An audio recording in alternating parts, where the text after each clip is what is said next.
반짝반짝 빛나는 책모닝 1888일 차를 시작하겠습니다. 네, 1888일 차입니다. 네. 8이 4개일 때도 있겠죠. 어이구, 오늘 몇 년이 지나야 되나? 어이구야, 8? 어이구, 아이고, 그때까지 할 수 있을려나 모르겠네. 네, 오늘 160페이지예요. 네, 이거 이제 금방 한 2, 3일 지나면 다 끝나겠죠? 그래서 더 시스템 책 준비하시면 될 것 같고요. 오늘 160페이지 밑에서 두 번째 줄 나갈게요. 네. 노인은 내 쪽은 보지도 않고 그저 앞을 지나가는 사람들에게 시선을 돌리며 가볍게 질문을 던졌다. 창업할 때는 그토록 자기 자금을 주장했으면서 왜 그처럼 약속을 손쉽게 깨버리고 은행에서 대출을 받으려고 했었나. 타이밍을 놓치고 싶지 않았기 때문입니다. 크림 주먹밥의 당시 인기에 편승하면 저희는 성공으로 한 걸음 더 다가갈 수 있다고 생각했거든요. 그러려면 출점 공세를 펼칠 수밖에 없었고요. 크림 주먹밥이 아무리 인기가 많아도 당시 우리 가게는 지방에서 소문난 가게에 불과했으니까요. 그리고 편의점 이야기를 거절했을 때는 지금이 사업을 한 단계 끌어올려야 하는 타임이라는 걸 깨달았습니다. 느긋하게 자기 자금이 모이기를 기다리기보다는 오히려 은행에서 대출을 받아 자기 자금의 레버러지를 걸어 크게 승부수를 던져야 할 때라고 생각했죠. 이게 잘못된 생각이에요. 처음에 했던 말과 아주 다르군. 그건 알고 있었나? 돈을 벌고 가게 실적이 쌓일 때마다 다루는 돈의 액수가 비약적으로 커졌습니다. 따라서 2억 원 대출은 금방 갚을 수 있을 거라고 생각했죠. 실제로 다달이 지불하는 금액은 예상 매출에 비하면 얼마 안 됐습니다. 그때 저는 조금만 더 노력하면 성공한 경영자들 팀에 들어갈 수 있다고 믿었습니다. 처음 시작한 사업이 그처럼 잘 될 줄은 아무도 예상하지 못했죠. 심지어 제 아내도 마찬가지였고요. 그 무렵 아내와는 대화를 많이 나눴나? 아니요, 집에 가도 베이카쿠 일로 머리가 꽉 차 있어서 대화를 나눌 여유가 없었습니다. 그럼 대출권도 아내에게는 말 안 했겠군. 네, 아내에게 사업 얘기는 하지 않았습니다. 그저 매달 통장 잔액이 늘어나는 것으로 아내를 만족시키고 있다고 믿었죠. 그 무렵 아내는 내 사업보다 딸의 일로 머리가 복잡했다. 오늘도 병원에 다녀왔는데 아이코 상태가 좀처럼 좋아지질 않아. 의사는 뭐래? 더 큰 병원으로 가보지 않겠냐고 하던데 알았어. 돈 걱정은 안 해도 돼. 아이코에게 우리가 해줄 수 있는 건 다 해주자. 그래, 당신이 지금 가장 힘든 시기라는 건 잘 알고 있어. 당신도 건강 조심해. 나는 밖에서 일해서 돈을 벌고 아내는 집안 살림을 맡는다. 저는 그렇게 하는 것이 가장 이상적이라고 생각했습니다. 제가 옆에 있다고 해서 뭔가를 더 해줄 수 있는 건 아니었으니까요. 정말 그렇게 생각하나? 갑작스러운 노인의 질문에 말문이 막혔다. 솔직히 당신의 나는 딸 문제로 딸 문제는 팽개치고 내 사업의 재미에만 푹 빠져 있었던 건 아닐까? 실제로 성공한 경영자 중에는 가정을 희생시키는 사람들도 많이 있어. 그러나 그걸로 자네를 추궁할 생각은 전혀 없네. 사업이라는 건 그만큼 빠져들지 않으면 성공하기 쉽지 않으니까. 하지만 자네가 애당초 왜 사업을 시작하려고 했는지를 돌이켜 볼 필요는 있었을 거야. 다루는 돈의 수준이 올라가면서 자네는 마음의 여유를 점점 잃어버린 것처럼 보이는데 노인은 나에게서 시선을 떼더니 무언가 떠오른 듯 먼 곳을 응시했다. 그 무렵 M역 앞점과 K역 분해점은 누가 맡고 있었지? 남에게 맡길 수 있는 건 맡기고 있었지만 장부는 계속 제가 관리하고 있었습니다. 그럼 새로 개업하는 매장 두 곳은 누가 맡을 예정이었나?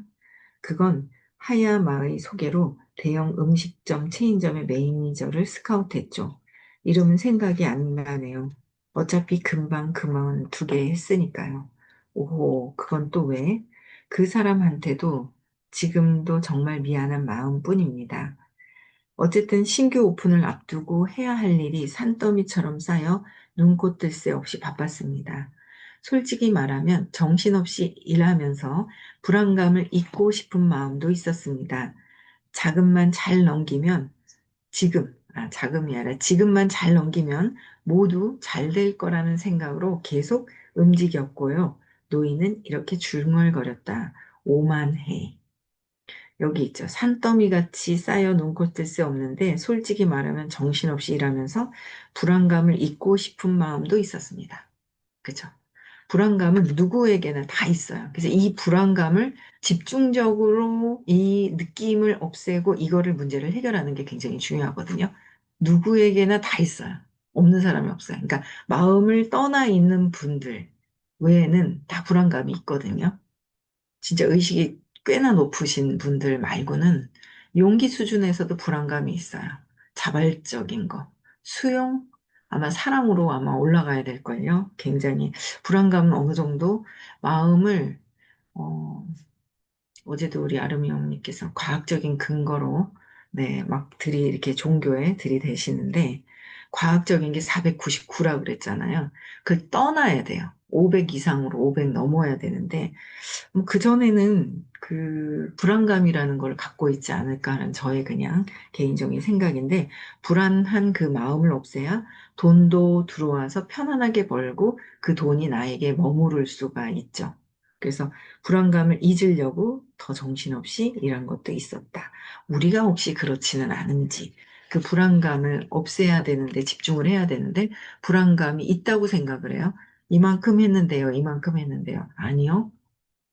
마음에서 아직 벗어나지 않고, 그래도 진짜 근본적인 거요. 제가 어제도 저는 질문을 또 했는데, 제가 그 암울했었던 그 느낌이 슬픔의 비통함과 암울함, 그 사이에 원망도 있었고, 근데 그 슬픔, 암울함을 더 집중적으로 해결을 했을 때, 그 안에 있는 감정들이 있다라고 말씀을 하시는데, 바로 또 한 가지가 그냥 알겠는 거죠. 그래서 그게 요번 요번에 느꼈던 게 아니에요.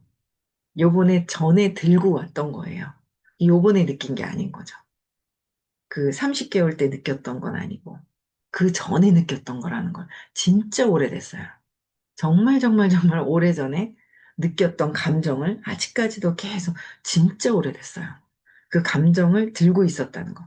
근데 그걸 집중적으로 끝나고 나서도 그 부분을 슬픔과 비통함과 암울함을 갖고 있어요. 아니요, 갖고 있는데 해결하자는 거죠. 그래서 갖고 있다라는 거 아시는 분들이 꽤 있어요. 아시면 해결을 해야 되는 거예요. 저는 저 밑에서 안 보고 있었거든요. 근데 보시는 분들 계시더라고요. 저도 똑같이 그런 거 있는데요. 라고 하시는 분이 몇 분 계세요. 근데 그런 분들은 알고 있잖아요. 그럼 해결해야 돼요. 알고 있는데 해결하지 않는 거는 안 되고, 그거는 뭐, 그냥 암울하겠습니다. 평생 암울해서 살고 싶습니다. 이제 그렇게 되는 것밖에 안 되는 거고, 저는 안 보고 있었어요. 그냥 뭔가 저 있긴 했는데, 그걸 진짜 보고 싶지 않았는데, 요번에 이제 보면서 그걸 조금 해결을 해도 굉장히 자체에 제가 뭔가 힘이 그냥 이렇게 솟아오르는 힘이 생기는 듯한 느낌이 있는데, 더 집중적으로 그거를 해결을 제가 저번 주에 그냥 저도 발표를 좀 안 하는 거예요. 그래서 발표를 또 뭐 아무 말 대잔치 그냥 뭐 발표를 했더니 그게 다야 그러시는 거예요. 그래서 이게 네 그랬는데 속에서는 그게 다야라고 질문을 하셨는데 맞아 내가 또 있지. 그러면서 이제 이거 암울한 걸 끝까지 해결을 하지 않았구나. 이거를 완전히 해결을 하면 제가 진짜 지금도 되게 좋은데 뭔가 더 강력한 더 힘이 있을 것 같아요.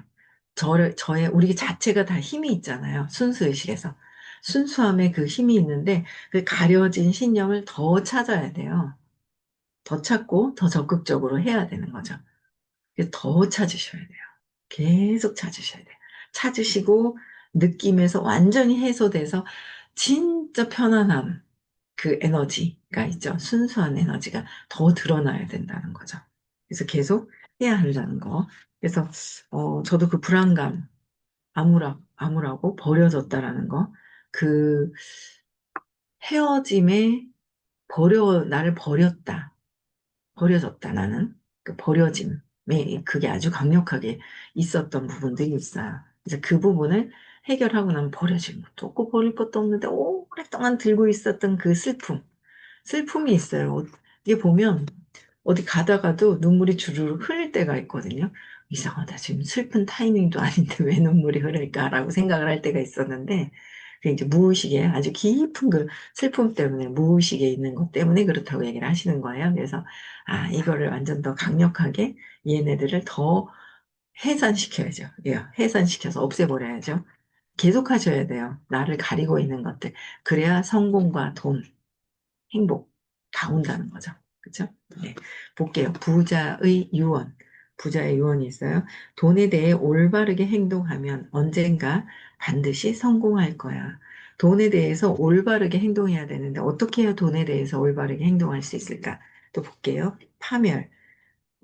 톱니바퀴가 어긋나면 망하는 건 순식간이다.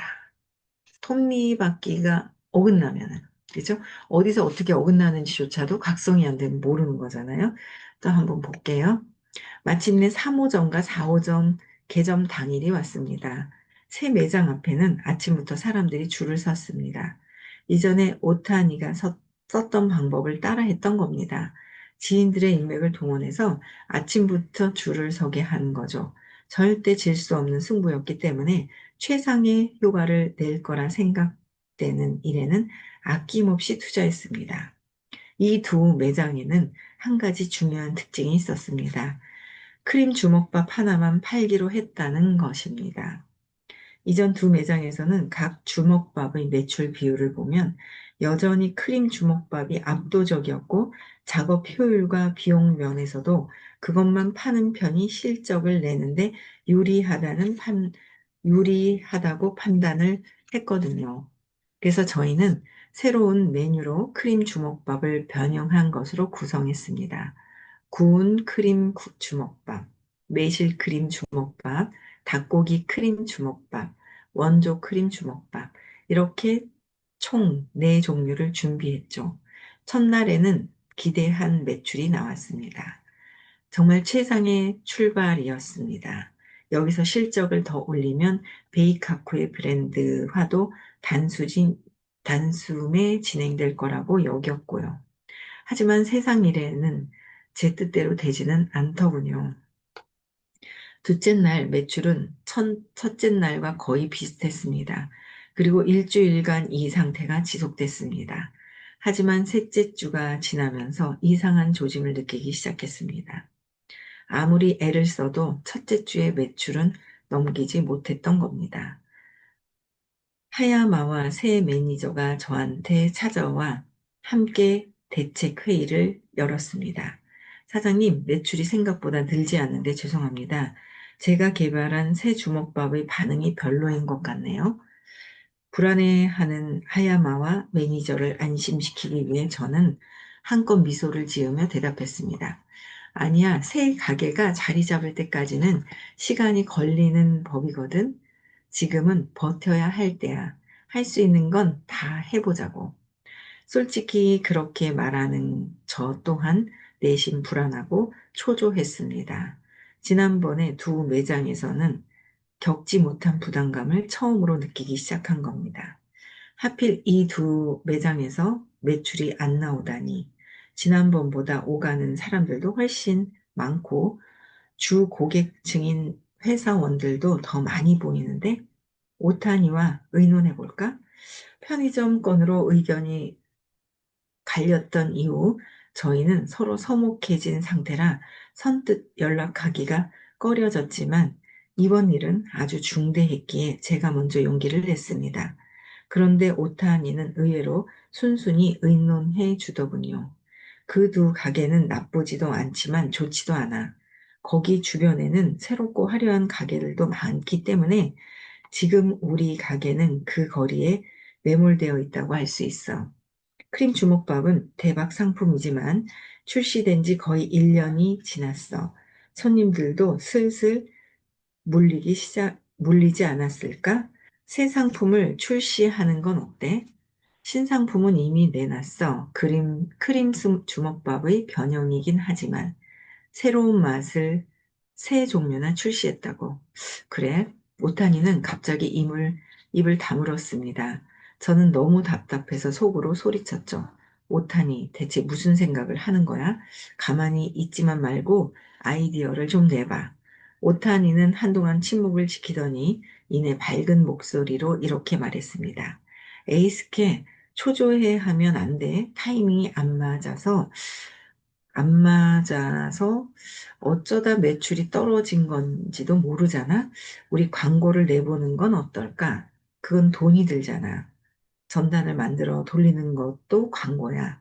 예를 들면 매달 할인하는 날을 정해서 그날 전단을 역 앞에서 나눠준다는 거나 컨설턴트라고 해도 뽀족할 수는 없구만. 지금 할 수 있는 건 그 정도야. 아니면 가게 앞에서 시식 서비스를 하는 건 여러 가게에서 그런 서비스를 제공한다는 건 판매에 효과가 있다는 거야. 낙심하지 말고 열심히 해봐. 알았어. 지금 할 수 있는 건 다 해볼게. 그 뒤 베이카쿠에 광고가 들어간 휴대용 티슈를 만들어서 역 앞에서 나눠주기도 하고 가게 앞에서 시식 서비스를 제공하기도 했습니다. 그런데 아르바이트로 고용된 사람들은 대부분 자신이 해야 할 일은 오직 판매라고 생각했기 때문에 다른 일도 함께 하게 되자 불만이 쌓였던 모양입니다. 아르바이트생이나 단순한 돈을 버는 사람들은요, 자기 일 외에는 싫어해요. 그래서 큰 돈을 못 벌어요. 자기 일 외에는 할 수 없잖아요. 사업은 이것저것 다 하게 되잖아요. 대본도 해야 되고, 강의도 해야 되고, 뭐도 해야 되고, 뭐 해야 될 게 되게 많거든요. 그 총괄적으로 다 받아들이고 할 수 있는 사람들. 그쵸?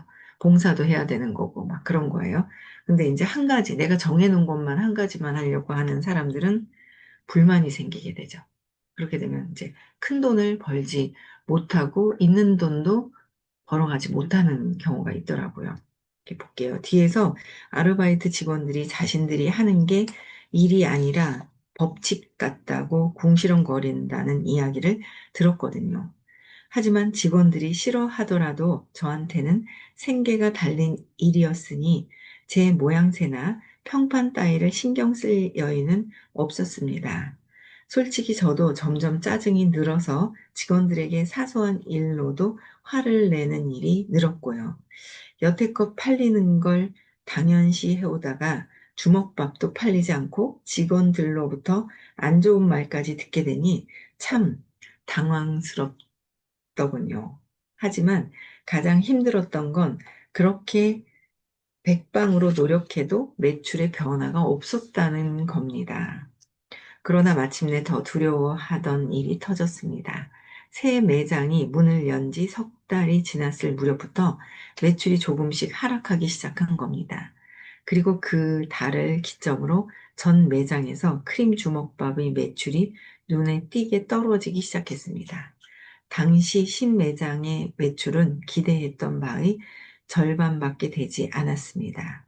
간신히 구매장의 매출은 20% 감소 정도로 멈췄지만 그동안 전 매장에서 크림 주먹밥에 의존했던 만큼 크림 주먹밥의 매출 감소는 경영에 직접적인 타격을 주었습니다.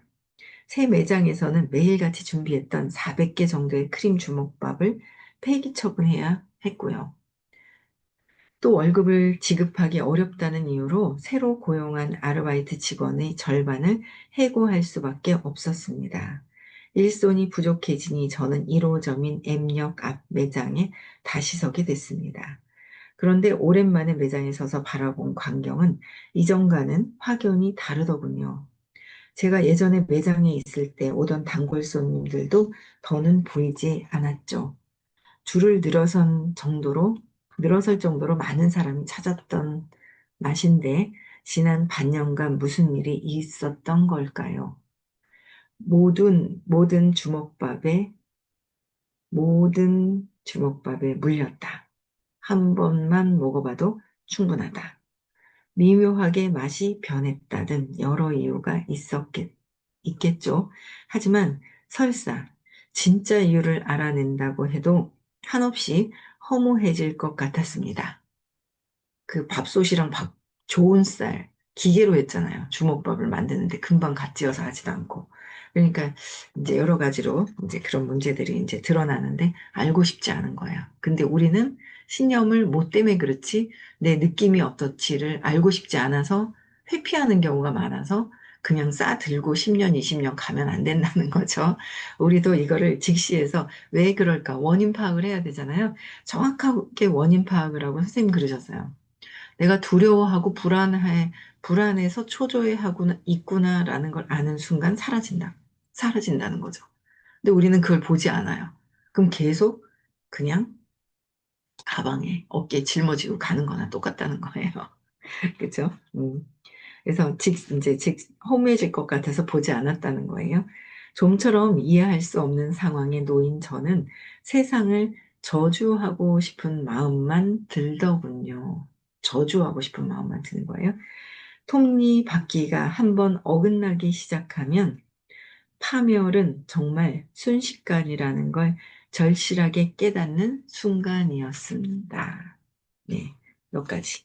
그래서 이제 도산하는 거, 네, 읽고, 두 번, 한 이틀 정도, 이틀이나 3일이면 다 나갈 것 같네요. 그렇죠? 내일은 도산 하겠습니다. 재밌죠? 간단하게 그냥 며칠 만에, 한 열흘 만에, 일만 한 거, 그러니까 간단하게 금방 지나가는 것 같아요. 네, 여기까지 하고요.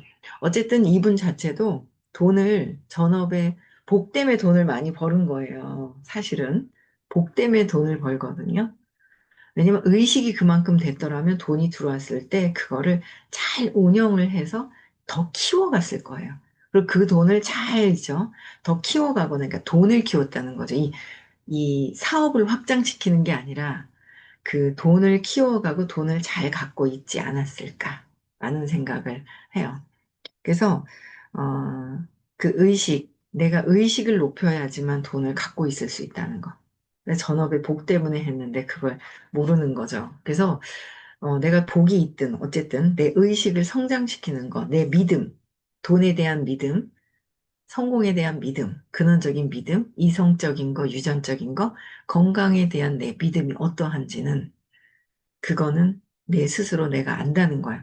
그래서 계속 찾아서 발표하면 진짜 여러분들이 요번 생에 받아온 사주팔자를 뒤엎어버리는 그런 수업입니다. 네, 오늘 여기까지 하고요. 화요일 날은 대구에서 수업이 있고요.